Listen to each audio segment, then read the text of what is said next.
So our speaker today is Rick Villani, and Rick worked in management at Dell Computer for many years and then fixing up properties as a side business. And then in 2001, he turned his passion for fixing up houses full-time business, and he launched his own business called Home Fixers.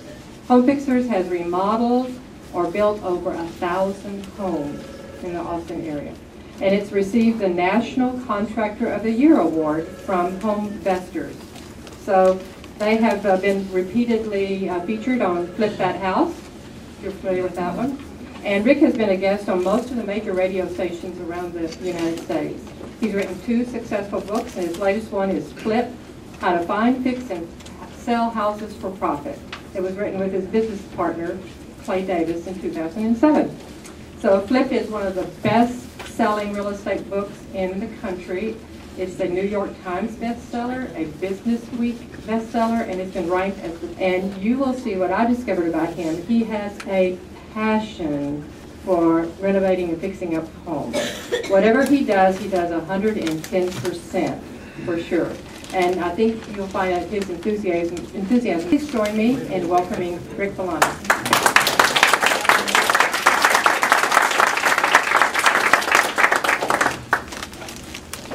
Okay, can everybody hear me back there?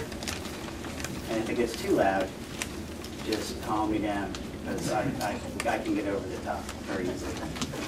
All right, so I've got about 35 minutes, they tell me, to teach you how to invest in real estate.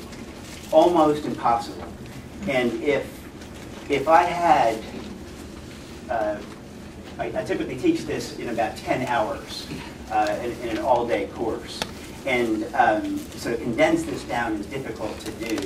And I try to make kind of different versions of this talk. And if I had just a 1-minute version of the talk, what I would do is I'd get up on a stage and I'd say, go home and don't invest in real estate. And that's really what I would tell people. And you don't hear that in all the seminars on real estate. And the reason Clay and I really wrote the book is that so many people are really peddling what we call snake oil in this business, and they've given this business a bad name. And so let me just take a moment to say that many people who invest in real estate lose money. Okay, that's number one. Number two, real estate investing is not right for everybody. Number three, real estate investing may not be a good fit for me. I'd like all of us just to say that. Real estate investing may not be a good fit for me, okay? And you don't hear that in the seminars. They're going to tell you that everyone can do it, not everyone can do it. My good friend Gary Keller, who encouraged me to write our book, says real estate investing is about understanding value and the factors that affect value in real estate. Now remember, I have 35 minutes to talk to you. So the things I'm going to, oh, by the way, Paul, I will move around. So I can see that. If you want to get me, then you'll have to kind of follow me, sorry. So in 35 minutes, I'm going to be telling you what I call the meat of this business. So almost everything I talk about is worth writing down. Write it down in the margins on that handout. There are some things that I have put in the handout that you will discover are very important 2 years from now when you flip your first house. So save that.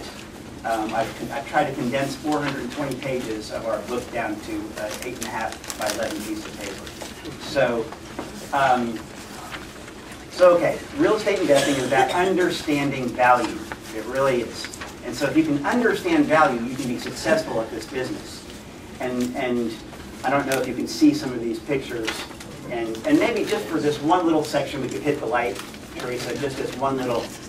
Just for this, yeah, there we go, just for a moment.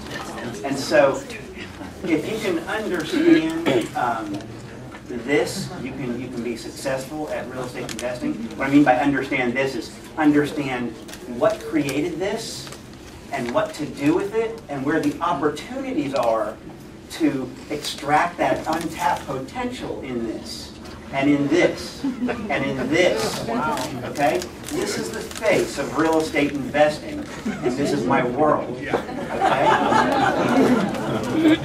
And if you can understand this, and where that could be an investment opportunity, then you can move on to this, and to this, and to this, and to that, and to that, and to that.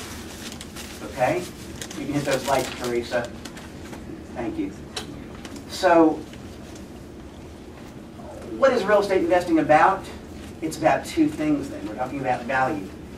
It's about finding value and creating value. And so there are two types of people in this room today. The people who do real estate deals, they're all about the deal. That's a good thing. And to be a real estate investor and successful at it, you have to be about the deal, about finding value. You've got to be willing to solve and passionate about solving people's problems. I know people who are predominantly people who like to find value. I call them the deal makers. They're all about the win-win. They're all about solving problems, coming up with solutions. And that's a good thing. Me, I'm on the other side of the coin. I'm all about the fix. I'm all about fixing up houses. I'm kind of all about creating value. So you find it and you create it in this business. You find it by buying a house below market value, and you create it by looking for that untapped potential. These are the people who have that vision to see something that's not evident to most people. How many people would say they're the creating value type people? That's totally me in this room. Yeah. How many people that the finding, the deal, the problem solving? Do you know that most of the properties I have flipped, I have gotten thank you letters from the sellers of those properties to me because I'm solving a problem. That makes this a great business because real estate investors are predominantly in the business of solving problems. Okay? All right, so it's about finding value and creating value. I'm going to talk just for a moment about why real estate investment opportunities exist. How is it really that someone's going to sell you their house for half of what it's worth? You ever wonder that? Because we're not looking for bargains. Bargains don't qualify as investment deals in this business. We're looking for houses that you have to buy 50 to 65%. You can write that down. 50 to 65% of the final fixed up value of that house. So if a house will sell for $100,000, you have to buy it for $50,000 to $65,000. Who on earth would sell you their house for 50 cents on the dollar? Okay? We're going to talk about that. So here's why they would. Real estate's inefficient. We have changing owner circumstances, and we have deteriorating conditions of houses. Those are the three things you can write around those little circles there on your handout. The real estate market's inefficient, meaning there's an imbalance between information about value of a house between a buyer and a seller. There's an imbalance. And that's why we have real estate agents in these transactions. We need real estate agents in these transactions because there is such an imbalance of how to value houses. You sort of get that? So I'll flesh that out a little bit. Unlike the stock market, each piece of real estate is unique, right? So even though two houses are exactly the same subdivision, they're on different lots. The uniqueness of real estate makes it hard to pinpoint the value of it. You can get close, but you cannot be exact. Unlike the stock market, real estate's slow to sell. It's costly to sell. And it's transacted by an emotional seller and an emotional buyer. Okay, so you know, a seller might attach more value to that precious house that they have, and a buyer may not value the same things the seller has. All right, so that creates this imbalance. The second thing, a problem or a change in circumstances has caused